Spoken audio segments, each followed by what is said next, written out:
If Joe Biden becomes our 46th president, how will he handle Iran in the Middle East? President Trump removed the United States from the Iran nuclear deal. He imposed stricter sanctions. He also ordered the killing of chief Iranian terrorist Qasem Soleimani. Well, joining us with some insights on possible Biden administration Iran policy is Foundation for Defense of Democracy's senior fellow, Behnam Ben Taliblu. Ben, Biden's website says he'd return the USA to the Iran nuclear deal. So what would that mean? Well, great to be with you. In fact, I believe then candidate Joe Biden penned an op-ed in CNN this September talking about compliance for compliance, that Joe Biden would return to the JCPOA, the 2015 Iran nuclear deal, if Iran returned to compliance. The real kicker here is there's an intent to return, but what capability do we have?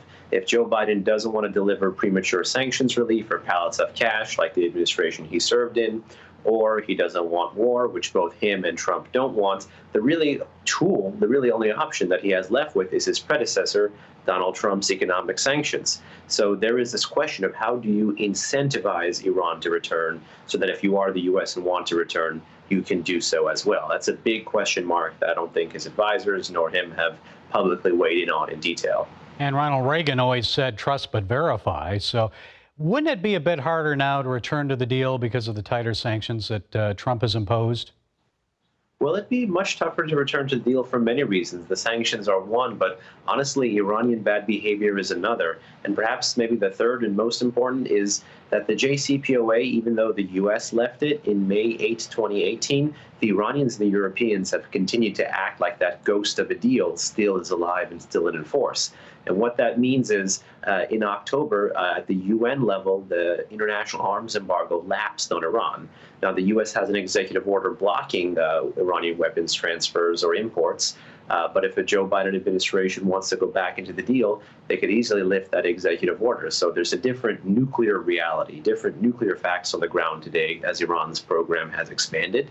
And of course, there's a different international reality. So a potential Biden administration is going to face an uphill battle even dealing with Iran. Well, and the different reality, of course, in the Middle East. How would our allies in the Persian Gulf, the Sunni regimes, handle that? After all, we've seen several of them sign a peace deal with Israel. How would they view this? I think it's really prescient that you mentioned the Abraham Accords and the growing kind of wave of normalization between Arab states and Israel.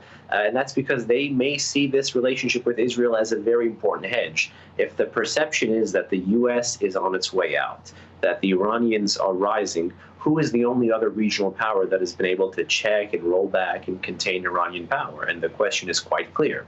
Over the past decade, you've seen some of the Arab regimes, particularly in the Persian Gulf, deprioritize the Palestinian issue as the threat from Iran has grown considerably.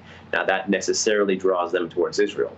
Now, one hopes bonds form between them that are not just driven in that mutual shared security concern, but we can't ignore how important that security concern has been for driving some of these regional peace agreements. Well, you mentioned the Palestinians. Now, what if Biden returns us to funding the Palestinians and other funding that Trump cut off? How likely is that Biden would return to that?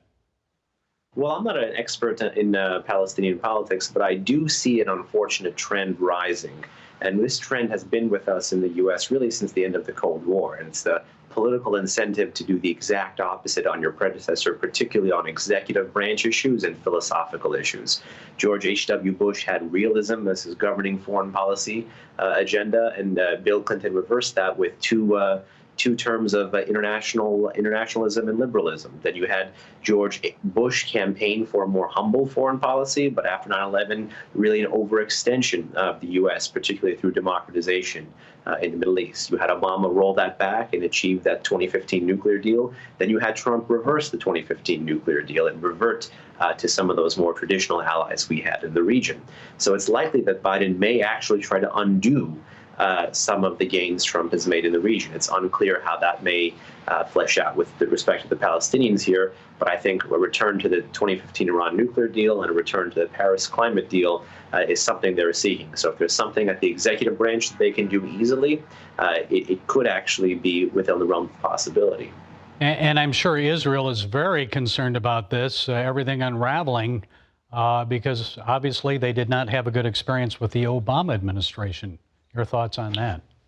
And that's unfortunate because the U.S. and Israel do see eye to eye on so much. And really, there's not just shared values, but there's shared interests in the region when it comes to stability, when it comes to the free flow of energy, and really when it comes to not letting Iran get a nuclear weapon.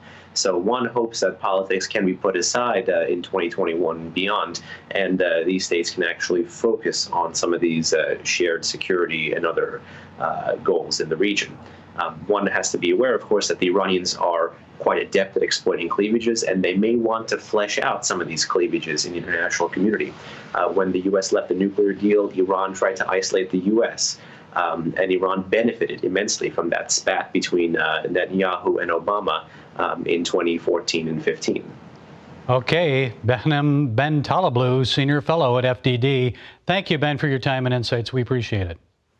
It's a pleasure. Thank you so much.